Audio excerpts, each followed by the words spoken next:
Kaixo historiazaleok, ongi etorri ikusgelara. Gaurkoan zuekin Berlingo Harresia. Aitortza bat eginez hasiko dut gaurkoan saioa. Ez dut oso garbi nola hasi. Konturatuko zineten dagoeneko saio hauek izpide ditudan garaiaren aurretik gertatu zenaren laburpentxo batekin hasten ditudala, ezta? Eskarrak, zeuek. Gaurkoan ordea, ez da oso errazak kontatu nahi dizuedan garaira eraman gintuena laburtzea. Tira, saiatuko naz. Bueno ez, Bigarren Mundu Gerra, sartu bideoa.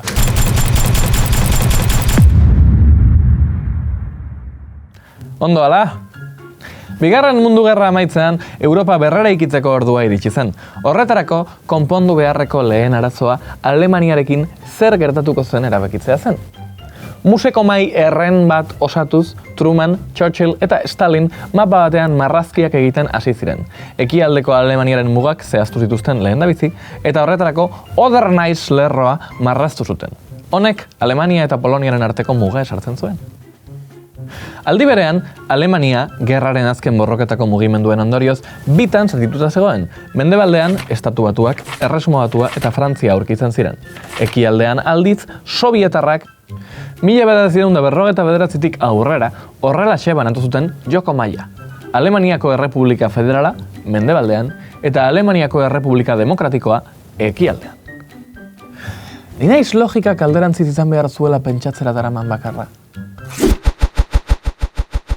Totum revolutum hori guztia gutxi balitz, ekialdeko Alemaniaren erdian, norena zen oso garbi ez zegoen hiri bat geratu zen. Berlin.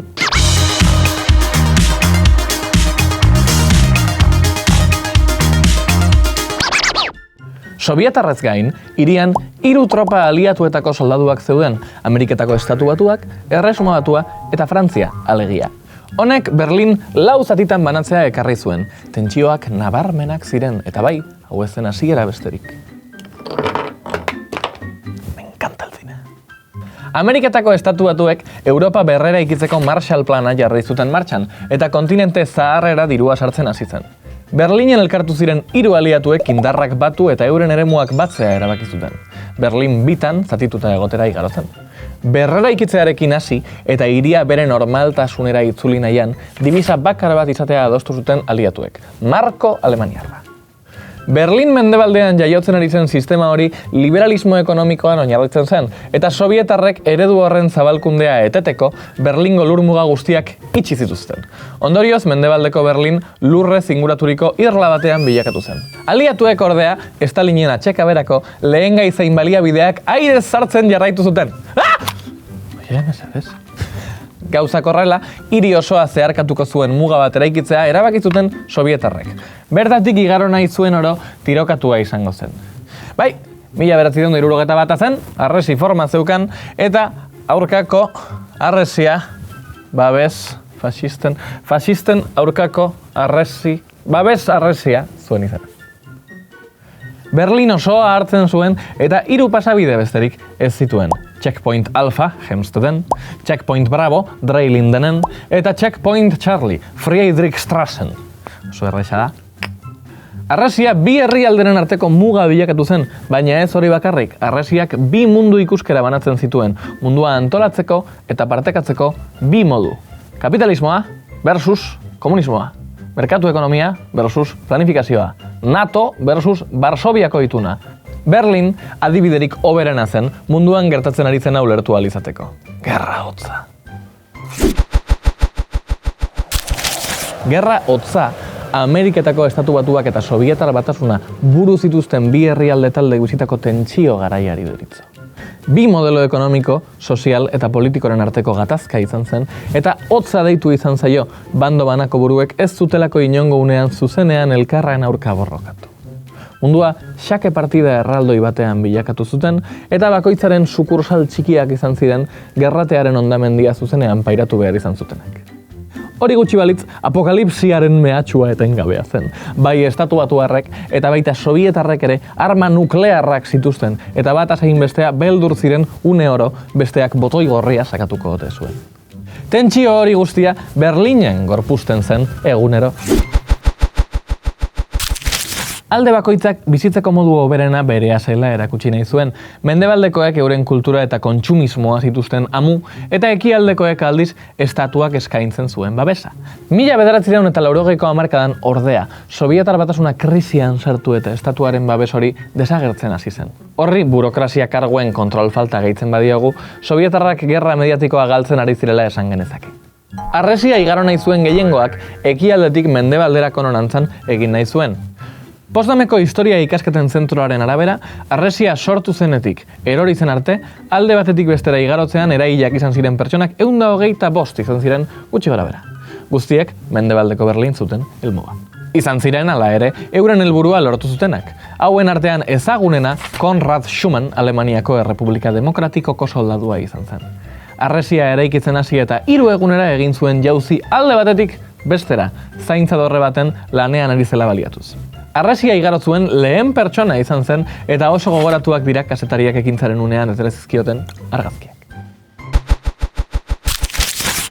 Gerra hotza bere puntu gorenean zegoenean munduko espioitzaren hiriburua bilakatu zen Berlin. Hori bai titulua, eta ez Gerrin Capital edo Europako kulturaren hiriburua. CIA, KGB, Stasi, mundu osoko 80 espioitza agentzia baino gehiago biltzen omen ziren urte haietan harresiaren bi aldeetan. Espioiak, espioi bikoitzak eta baita hirukoitzak ere. Tira, desmadre bat, ea nor jeisten den bizilagunai gatza eskatzera. Gerra hotzaren balantza arriskutsua Ameriketako estatu batuen aldera hasi zen egiten, eta Sobietar Batasunak ahultzen jarraitzen zuen. Mendebaldeko Alemaniarren ezinegona arindu nahian, Txekoslovakiara bidaiatzeko baimena eman zuten Alemaniako Errepublika Demokratikotik, eta milaka lagunek baliatu zuen aukera bertatik ihes egiteko. Berlinen ere, ahotsak eta hautsak arrotu ziren banaketaren aurka, eta 1989ko azaroaren 9-tik 10 gauean, Politburoko kide batek egindako adierazpen nahasgarri batzuen ondorioz, Berlin osoko jendea hasi zen harresira gerturatzen, alde batetik bestera igarotzea posible zela pentsatuz. Milaka pertsona elkartu ziren bertan eta harresia eraizteari ekin zioten.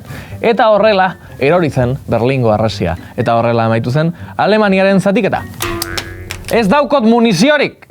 Ezinbestekoak. Kaixo, Daniel naiz, eta hau da nire ezinbestekoa Berlingo harresiaren erorketan norbait izateko. Spray bat!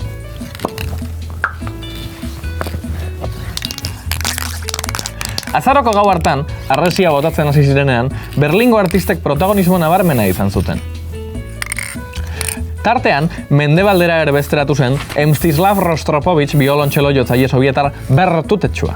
Berlindarrek harresia eraizten zuten bitartean, horren oinetan jarri zen, bere musika tresnarekin ekintzari soinu banda jarriz. Horretaz gain, Bodo Sperling artistak harrezi zati bat mantentzea proposatu zuen, mundu osoko artistek muralekin atondu zezaten. 1316 metroko zati bat errespetatu eta mundu osoko 100 artista gonbidatu zituzten hau margotzera. Batman. Harresiaren erorketak, luzera, munduan zehar leian zeuden bi sistema soziopolitiko eta ekonomikoren arteko norgehiagokarekin amaitu zuen. Harresiaren eraistea komunismoaren porrotaren sinbolo moduan saldu zuten mendebaldetik, eta kapitalismoak bidea libre izan zuen. Bi sistemak leian ari zirela, biek zuten itxurak mantentzeko beharra etengabe, sistema hoberena zirela frogatu beharrean baitzeuden. Komunismoaren desagerpenarekin kapitalismoak ez zuen aurpegi atsegin bat erakusteko halako beharrek izan. Hau da, demokrazia edo ongizate estatua lehentasuna galtzen hasi ziren, handik aurrera sustatu ziren politiketan. Gaur egun bizi dugun ongizate estatuaren desegitea abiatu zen.